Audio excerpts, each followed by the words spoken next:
there's no transition between Wanda and Multiverse of Madness Wanda. And it's fine if there wasn't going to be any like live transition on. Wait, am I wrong? Like, Does WandaVision is this like an end credits thing from another show? Does the No, show no, no, not it end was- with so- her? So here's the thing. It was, but there was. Hold on. Let me You're say right. this. It does, but there was like no transition. Yeah, and so Anthony's right. There is no transition. She goes from doing the whole WandaVision thing and ruining people's lives and having this entire town held captive, right? She Yeah. realizes that she was wrong and she turns into a good person. She resets everything back. She says, okay, what I did was wrong. She acknowledges that what she did was wrong. She then also seals Agatha away and turns her into a fucking, so she can't be an evil witch that blatantly goes around killing people and stealing their magic. Yep. She turns her into a nosy neighbor. And then she's like, okay, I'm going to change everything back to normal. So she's like, this was fucked up to do. I'm atoning for this. I'm also going to go into solitude. She leaves.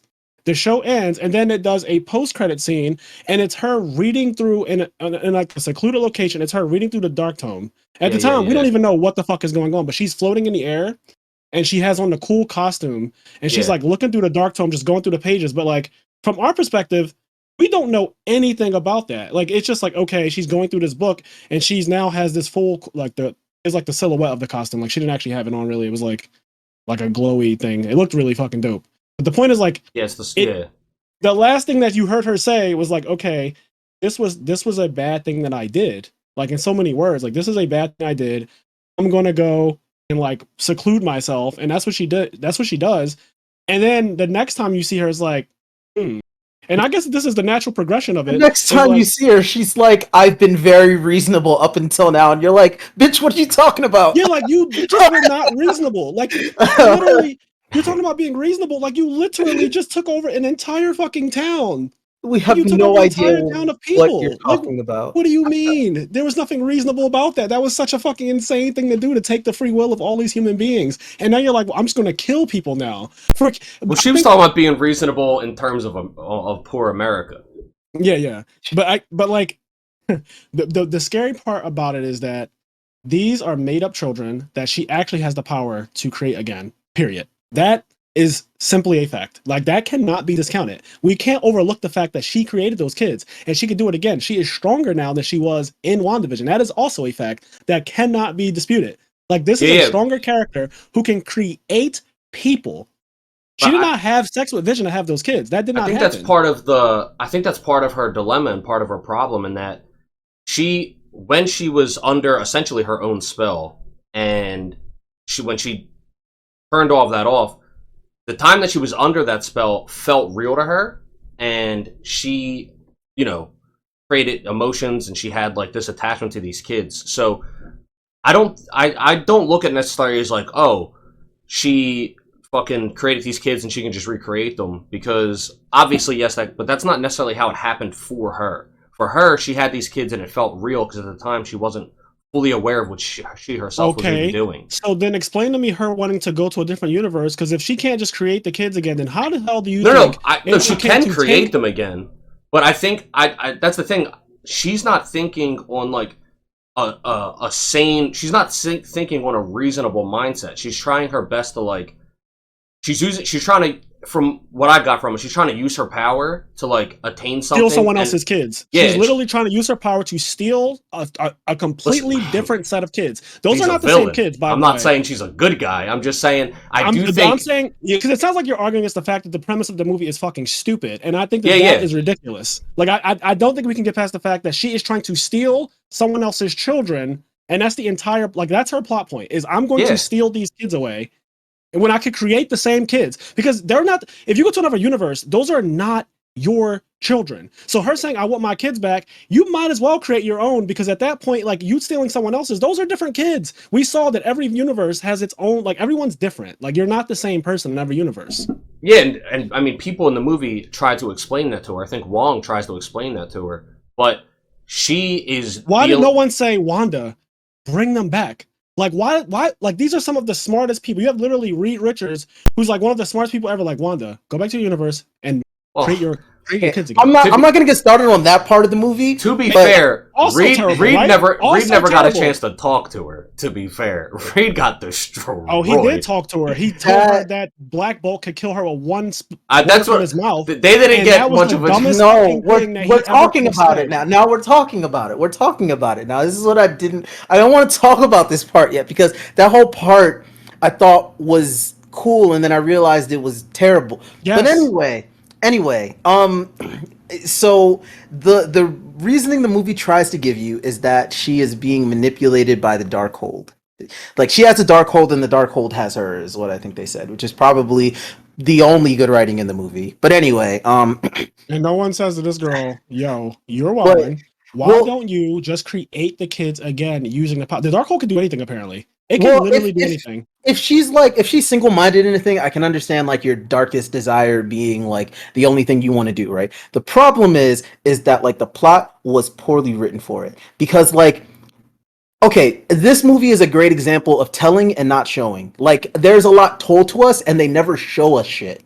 Like, they never show. That's why I say there's no transition between WandaVision Wanda and Multiverse of Madness Wanda, because, like, the end credit scene in WandaVision, you see her using the Darkhold, like you said, which should have been the beginning, the setup for the transition of her being, like, manipulated or corrupted by the Darkhold, but they don't do that. Instead, they just give away the gag in the first 5 minutes of the movie when Doctor Strange goes to go see her. I thought he was going to go see her, and then it was going to be like Wanda joins them, and Me then too.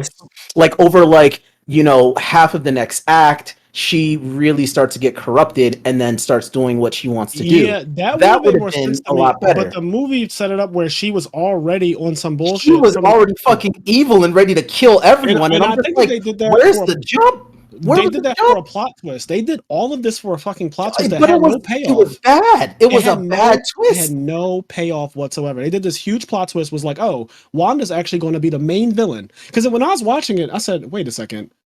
What the fuck is happening? Is Wanda the villain? Like she's the main villain? Like it came out of nowhere. People in the movie theater looking around and shit. I'm looking at the guy sitting next to me, my friend Garen, and we're like, I didn't see this coming, and that doesn't make it good either. Like you got me. I did not see Wanda being the main villain of this movie at all. I did not see that coming. It's so starkly black and white. It doesn't make it good. It just does not make it good that you made her the villain and you hit it so well. Like, oh, we're just gonna have her snap, be the villain. Like Daenerys Targaryen, snap, you're killing kids now. Like that is honestly what it felt like, because the thing with WandaVision.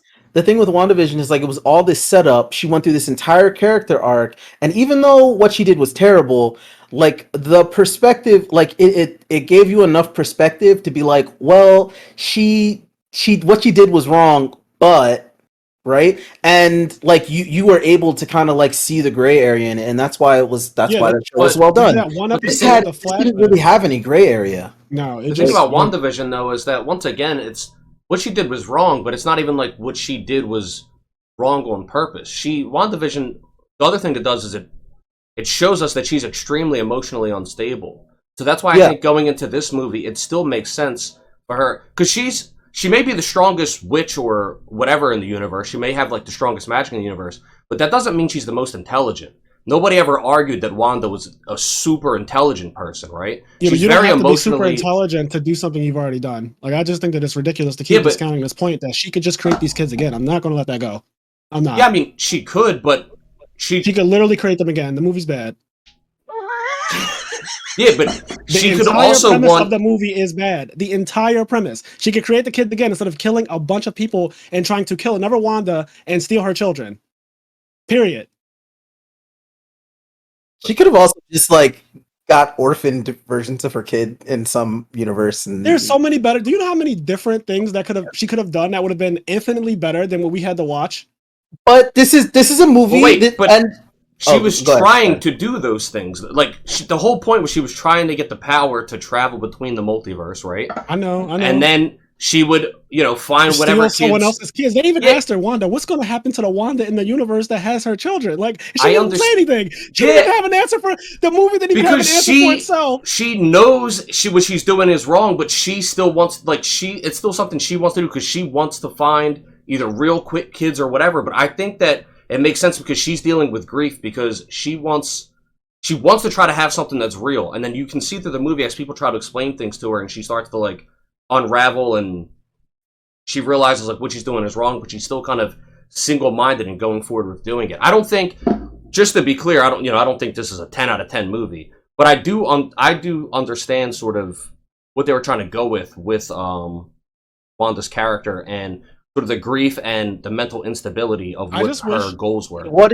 is grief if not love persevering? Which, first of all, great writing. It really, like, having watched WandaVision after watching that movie, that show was really well done, and this movie was so poorly done. WandaVision was really well done. You know what really did it for WandaVision? There was the flashback where they showed like Vision dying and like how she created Vision and everything like that, and how the whole Westview came to be. That episode where they spent time to develop like what happened, where she went into the house that they were supposed to have together, and then she just bursted out all that energy and then started to do the whole domain expansion thing. That entire like backstory of how they used to be in love together, and you saw, and also we got to see this through several Marvel movies of like their relationship and how it developed, and her taking control of this town and basically convincing herself that like, yo, this is my world and nothing can go wrong here. This is like a black and white world where everything is based off of my childhood. I Love Lucy and like all the little sitcoms that she used to watch. But in Modern Family, it was like really, really well done in terms of developing her character. This movie just starts off at 100, and it's like, whoa, you just said that Westview was like, you're sorry about that, and now you're like, actually, I'm the one who's trying to kill this little girl, and I'm going to do it to take her power and go to another universe and steal these kids. And it's like, wait, how do we? So it's a movie based on a comic book, right? However, both films and comic books are written to have like a purpose, like a theme, a moral, a message, whatever. So even outside of WandaVision, if I were to stop harping on WandaVision, outside of WandaVision, I don't understand what the purpose of this movie was. Like, what was it trying to say? What was it trying to say about Wanda and this character arc? Because the thing is like, she's already gone through this arc. So why are we going through this arc again? It's not that she can't go through the arc again. It's possible to have a character go through a similar arc, but there has to be a reason why, and there has to be like a reason why they're going through it again, and like it still be relevant to them having gone through it before. Because if you don't do that, then it cheapens the character, because you're like, they're doing the same thing. Hey guys, if you like this clip, we have full video versions of our podcast episodes available on the IMNerd Patreon, as well as exclusive content. If you'd like to listen to our full podcast episodes or find us on any other social media platforms, you can do so by clicking the link tree below.